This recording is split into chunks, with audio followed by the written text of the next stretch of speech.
Normalmente, cuando miramos los planos de un edificio, todo se ve, pues, perfecto, ¿no? Claro, impecable. Exacto, o sea, las líneas son absolutamente rectas, los espacios están limpios y las proporciones tienen este sentido matemático que no falla. En el papel, la construcción es básicamente una utopía. Sí, no hay grietas, cero filtraciones. Ni un solo error de cálculo. Y fíjate que, curiosamente, eso es exactamente lo que solemos pensar de la transformación humana, hasta que la realidad nos golpea en la cara. Totalmente. Pero bueno, la inmersión profunda de hoy nos obliga a ponernos el casco y bajar directamente a la obra en construcción. Hoy tenemos frente a nosotros un material muy, muy particular. Se trata del libro de bosquejos, mis sermones, tus sermones y los de otros. Ajá. Este texto fue escrito por el pastor Víctor Coronado y publicado allá por el 2026 por BPP Editorial. Y mira, yo creo que es vital establecer desde el mismísimo principio el tipo de fuente que estamos manejando, porque eso dicta, digamos, cómo debemos interpretar cada página. Sí, no es un libro cualquiera. Exacto. No estamos ante un tratado teológico súper denso, de esos que, ya sabes, escriben desde una torre de marfil con una terminología académica inalcanzable. Para nada. Ah, no, definitivamente no. Es una colección directa, sumamente práctica, de principios bíblicos que nacen directamente de la trinchera. O sea, hablamos de la pura experiencia pastoral de Coronado allá en Tampa, Florida. Es como el destilado de años y años de lidiar con problemas reales. Con personas reales. Exacto. Personas que intentan alinear sus vidas, que a veces son caóticas, con estos principios espirituales. Y justo nuestra misión aquí es decodificar cómo este texto estructura ese camino, que vaya que es difícil. O sea, vamos a explorar desde el rediseño absoluto de las prioridades personales, pasando por esas batallas mentales que ocurren en nuestra propia cabeza. Que no son pocas. Para nada. Hasta chocar con la cruda y a veces, francamente, muy dolorosa realidad de convivir en comunidad.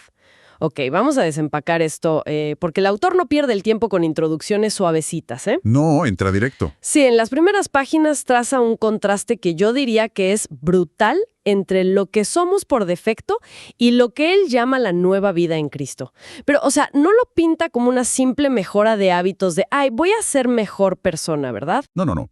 El planteamiento de Coronado es muchísimo más radical.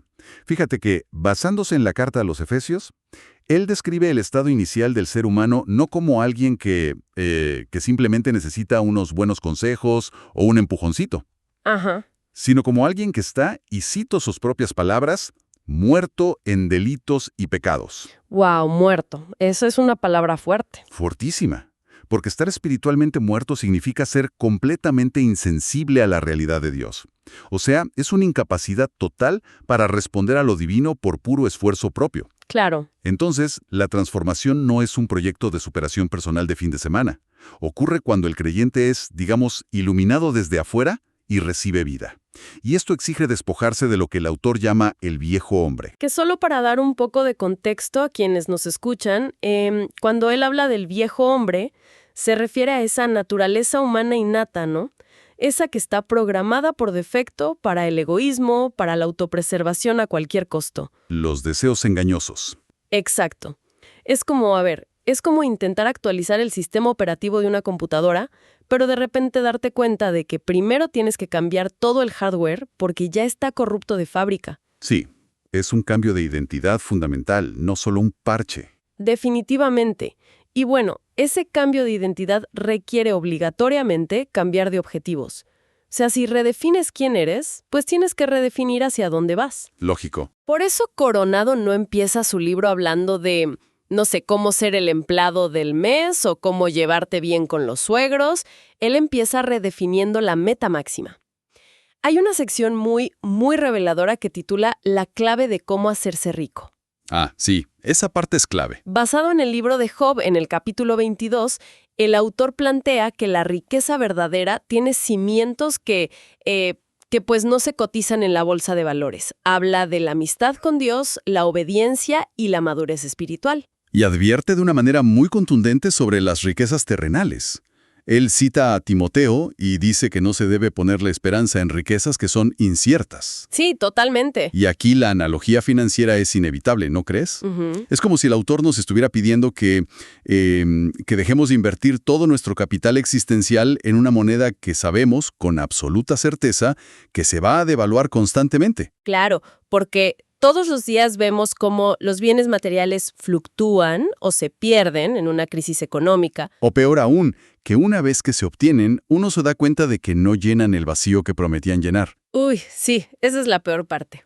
Entonces Coronado propone sacar esa inversión emocional y ponerla en un fondo garantizado.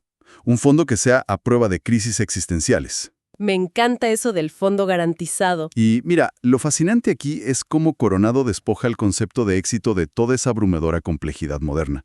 O sea, hoy en día el éxito te lo venden como una ecuación de 1000 variables. Uf, sí, que si tienes que optimizar tu tiempo a las 5 de la mañana, que si los baños de hielo. Tener una marca personal impecable en redes, hacer networking 24/7. Pero el autor ilustra el secreto del éxito observando la figura de Noé. Ajá. Y lo reduce a 4 pasos que son asombrosamente concretos. Oír la voz de Dios, creer lo que Dios dice, obedecer esas instrucciones y finalmente recibir la recompensa. Solo 4. Solo 4. Y destaca que la verdadera abundancia no es, digamos, un garage lleno de autos deportivos, sino gozo, paz, gracia y poder. Elementos que según él solo se encuentran en la casa del Padre. A ver, pero espera un momento, porque aquí me toca ser la abogada del diablo por un segundo. Adelante, dime. Oír, creer, obedecer, recibir. Híjole, esto suena casi idéntico a esas fórmulas pues un poco tóxicas de autoayuda o a los típicos videos de manifestación que inundan ahorita TikTok o Instagram. Ya sabes, esos de solo visualízalo, créelo y el universo te lo dará. Sí, entiendo por dónde vas. O sea, ¿no está Coronado cayendo en esa misma trampa de reducir toda la complejidad de la vida humana a una receta mágica de 4 pasitos? Pues a primera vista podría parecerlo, pero la diferencia radica en el mecanismo de control y sobre todo en el objeto de esa fe. A ver, explícame eso. Mira, en las fórmulas de autoayuda secular o en esto de la manifestación, el individuo es el centro absoluto del universo. La meta es, básicamente, manipular la realidad o las energías para que se ajusten a los propios deseos materiales. Claro, el yo. Exacto, es un ejercicio de hipercontrol. Pero el modelo que Coronado extrae de Noé es exactamente lo opuesto. Oír y obedecer la voz de Dios implica una rendición total del control. Ah, ok. Es soltar el volante. Totalmente.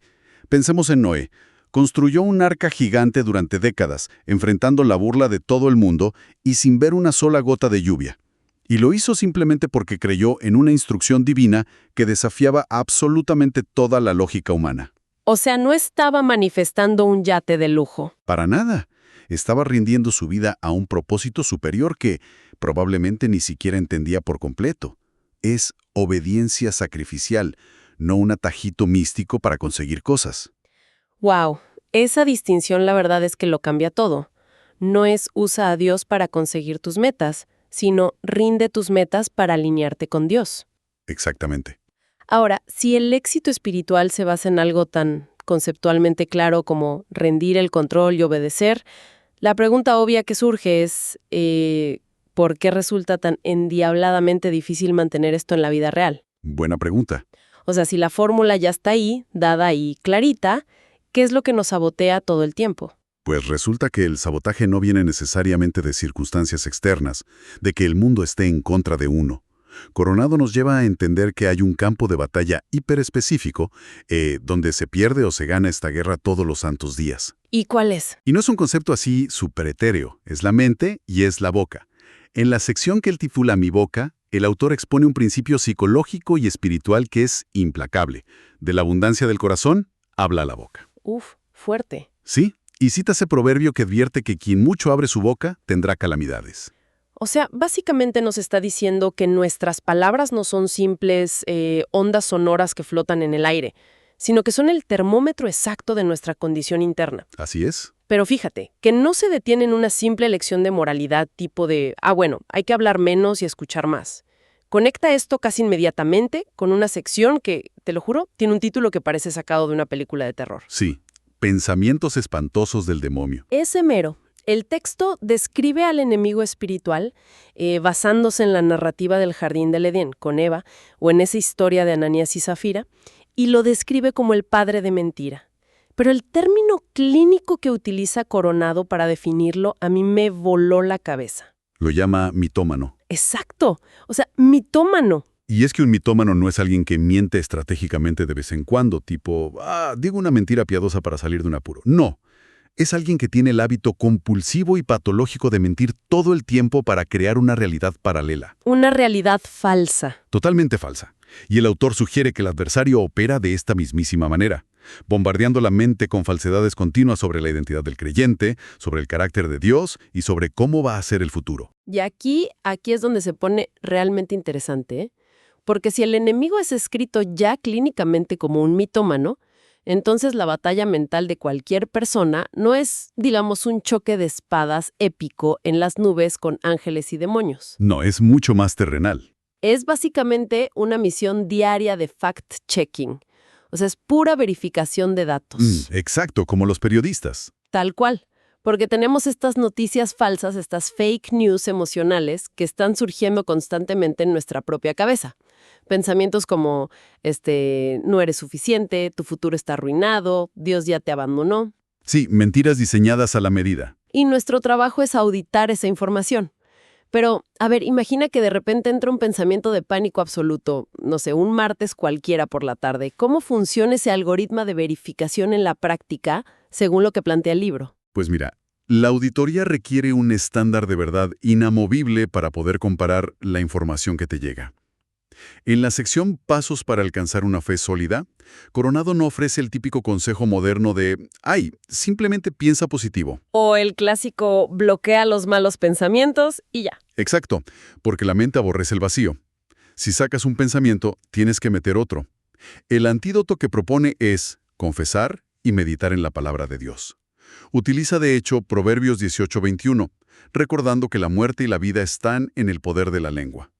¡Guau! O sea, el adversario no usa fuerza física bruta. Él sugiere una mentira. Y si la persona acepta esa mentira en su mente y luego la confiesa con su boca, ahí es donde le otorga poder sobre su realidad. Claro, o sea, al hablarlo le da vida a la fake news. Le da vida, exactamente. El proceso de fact-checking consiste entonces en interceptar ese pensamiento de pánico y contrastarlo, tanto verbal como mentalmente, con la escritura. Meditar en la palabra de día y de noche actúa casi como una reestructuración cognitiva. Ajá, es reescribir el código. Sí. Coronado insiste muchísimo en guardar la verdad en el corazón para no darle ni un milímetro de espacio a la duda. Porque la duda es al final del día la grieta por donde este mitómano infiltra toda su desinformación. Es como reprogramar el algoritmo de la mente por completo. Si un pensamiento de pronto no pasa la prueba de la verdad bíblica, ¡pum!, se etiqueta como spam y se descarta activamente usando una confesión contraria. Así de sencillo, pero así de difícil. Ahora, digamos que supongamos que alguien logra cierta maestría en todo esto, ¿no?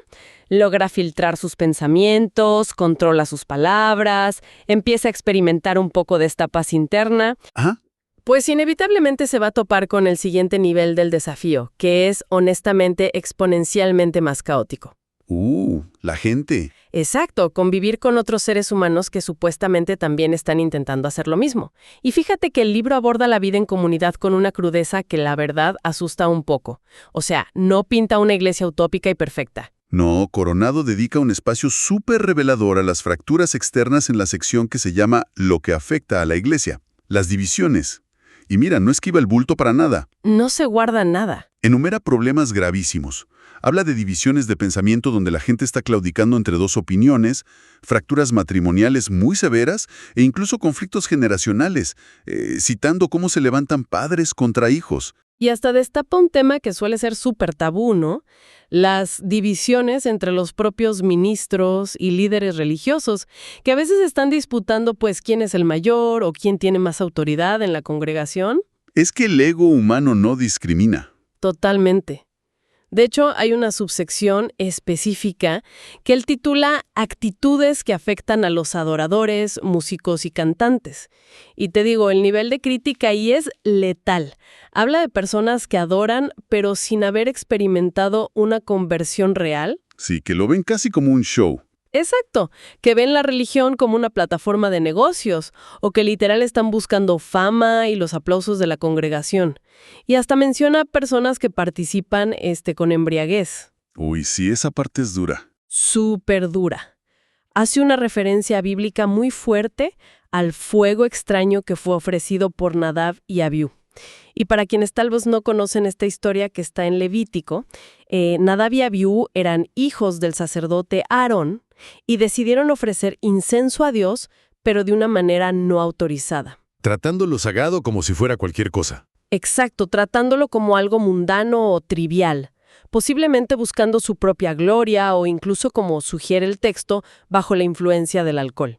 Y bueno, la consecuencia de eso fue fatal. Fulminante. Sí, Coronado está usando esta imagen tan gráfica para decir, oigan, cuidado, porque hacer cosas espirituales con motivaciones narcisistas es básicamente jugar con fuego extraño. Entonces, ¿qué significa todo esto? Pues mira, O sea, si se supone que la iglesia es el lugar donde la gente ya dejó atrás al viejo hombre egoísta y ahora camina en luz, ¿por qué un autor, que además es pastor, le dedica tantas pero tantas páginas a los pleitos de ego y a músicos buscando ser estrellas de rock en el altar? pues si conectamos esto con el panorama general de toda su obra, entendemos que Coronado escribe desde la trinchera pastoral. O sea, no está escribiendo desde una teoría romántica o idealizada. Claro, él lo vive a diario. Él sabe perfectamente que los espacios religiosos no son campos de fuerza impermeables a la vanidad mundana. La iglesia, a fin de cuentas, no es un museo donde se exhiben santos perfectos en vitrinas de cristal. Para nada. Es más bien como un hospital de trauma, donde todos los pacientes que entran están gravemente heridos por su propia naturaleza, y a menudo, pues en medio del tratamiento se pisan las mangueras de oxígeno los unos a los otros. Ay, me encanta esa imagen del hospital de trauma. O sea, es que el ego no desaparece mágicamente solo por cruzar la puerta del templo un domingo. Exacto, no es un interruptor. Y por eso el autor se apoya otra vez en Efesios para rogar a los creyentes guardar la unidad del espíritu en el vínculo de la paz. Ujú. Y ojo que el verbo fundamental aquí es guardar, Guardar, ajá. porque la unidad no es un estado natural que florece por sí solo cuando juntas a 100 personas con las mismas creencias. Es una construcción súper frágil que requiere un esfuerzo activo, constante y, seamos sinceros, a menudo agotador. Agotador, sí. Porque hay que ir en contra de la gravedad de la naturaleza humana, la cual siempre por defecto tiende a la polarización, al resentimiento y a la división. O sea, sobrevivir a las dudas internas sembradas por ese enemigo mitómano en nuestra mente y simultáneamente sobrevivir a los conflictos, las decepciones y los egos gigantes de la comunidad externa requiere, yo diría, una resistencia emocional que no es normal. No, no es nada normal.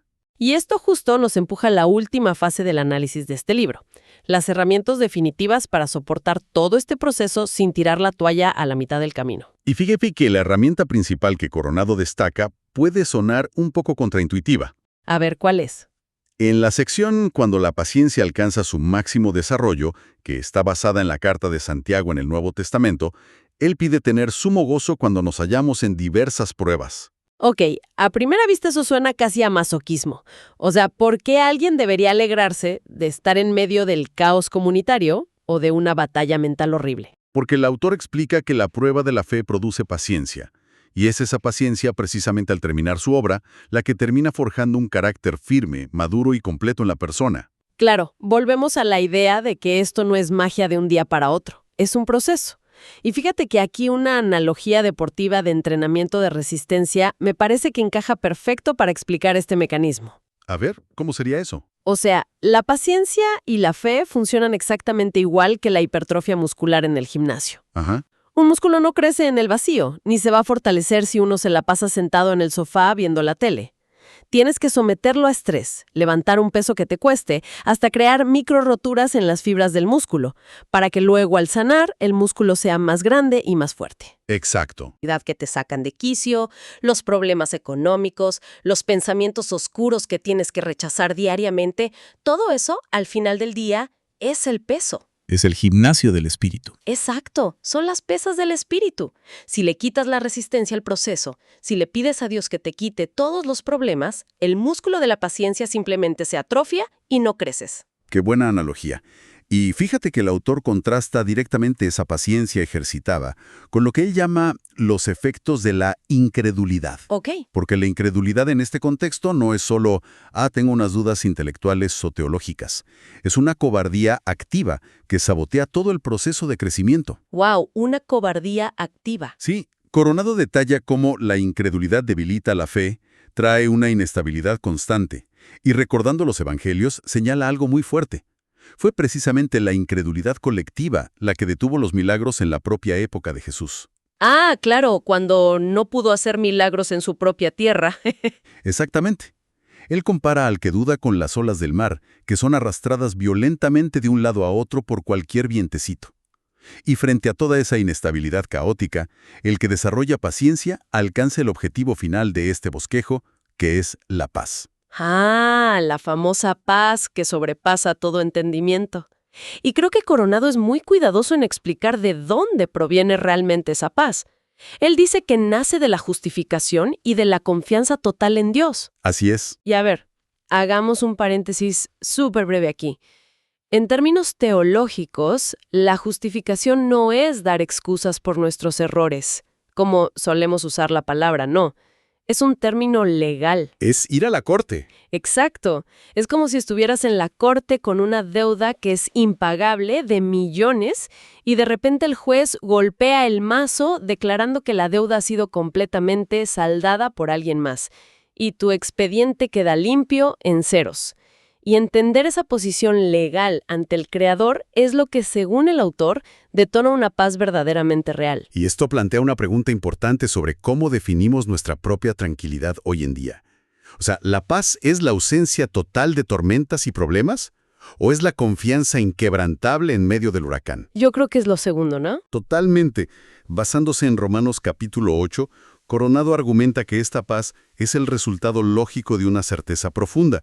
Saber que absolutamente nada, ni la tribulación, ni la angustia, ni el peligro, ni siquiera las divisiones en la iglesia o los ataques en tu propia mente, nada puede separarnos del amor eterno de Dios. ¡Qué fuerte! Sí, porque la incredulidad te hace mirar el tamaño de las olas gigantes y entrar en pánico. Pero la fe paciente, esa que fue forjada en el gimnasio de las pruebas que decías, te da una paz basada en saber quién está contigo en el barco. ¡Wow! Es que de verdad es un viaje monumental. Si hacemos, digamos, un mapa de todo lo que hemos extraído de estos sermones hoy, vemos una hoja de ruta extraordinariamente clara. Sí, muy bien trazada. Nuestra definición mundana de éxito y de riqueza. Nos saca de golpe de ese mercado de valores material para anclarnos en una obediencia que requiere rendir el control. Luego, nos entrega estas herramientas prácticas de fact-checking para auditar nuestra propia mente y neutralizar las campañas de desinformación de ese enemigo mitómano. Para después aterrizarnos y, sin ningún tipo de anestesia, en la áspera realidad de las relaciones humanas. Sí, el golpe de realidad. Advirtiéndonos sobre ese fuego extraño del ego y recordándonos que la unidad de la comunidad cuesta, la verdad, sangre, sudor y mucha gracia. Y ya finalmente nos muestra la mecánica detrás del dolor. Cómo ese peso que a veces es tan abrumador de las pruebas es exactamente el equipo de resistencia necesario para desarrollar la paciencia que culmina en una paz real. Una paz que, como decíamos, no depende de que las circunstancias sean favorables, sino de una justificación eterna. Es una estructura vital súper completa. Y mira, hablando de estructuras completas, hay un detalle conceptual que envuelve todo este análisis y que resulta profundamente provocador. A ver. Todo este mapa de transformación del que hablamos está encapsulado en el título mismísimo de la obra, Libro de Bosquejos. Ah, un bosquejo. Claro, las líneas guía. Por definición pura, ya sea en arquitectura, en literatura o en oratoria, un bosquejo es algo que está estructuralmente incompleto. Es solo un esqueleto. Ajá. Vivimos en una era moderna que está súper saturada de discursos predigeridos, de dogmas erradísimos y de creadores de contenido que te dicen exactamente qué pensar, cómo sentirte, qué comer y qué conclusiones sacar. todo sin dejarte un milímetro de espacio para el pensamiento propio. Sin embargo, Coronado decide publicar bosquejos, espacios abiertos.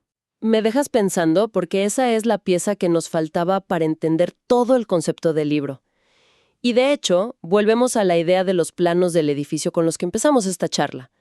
El autor está trazando las líneas maestras de la construcción, señalando dónde van las vigas de carga de la obediencia, de la mente y de la comunidad. Sí, los cimientos. Pero deja todos esos espacios en blanco de una forma totalmente intencional. O sea, un sermón, por más ungido o sabio o increíble que sea, no termina de predicarse cuando el pastor cierra su libreta el domingo en la tarde. Esa estructura necesita paredes, necesita materialidad. Y esa materialidad solo la proporciona la experiencia diaria de la gente. Exacto. O sea, las humillaciones en el trabajo, las pruebas de salud superadas, las discusiones familiares donde alguien finalmente decide perdonar, las batallas silenciosas que uno gana a las 3 de la mañana contra la ansiedad. La vida misma de quien lee es lo que al final completa el sermón. Es una exigencia de participación activa, ¿no? El autor te da el marco, pero uno tiene que vivir el mensaje para que deje de ser un esquema y se convierta en una realidad palpable. Así que la tarea que nos queda sobre la mesa, tras analizar todo este material, es monumental. Ahí están los planos, ahí están las advertencias sobre las grietas de la mente y las tormentas de la convivencia humana. La gran pregunta que nos queda resonando hoy es: en un mundo que constantemente intenta dictarnos el guión ya completo, ¿cómo se llenan esos espacios en blanco en la vida real? Porque al final, cada individuo tiene frente a sí el desafío ineludible de tomar estas líneas maestras y completar, con sus propias cicatrices y sus victorias, su propio bosquejo vital.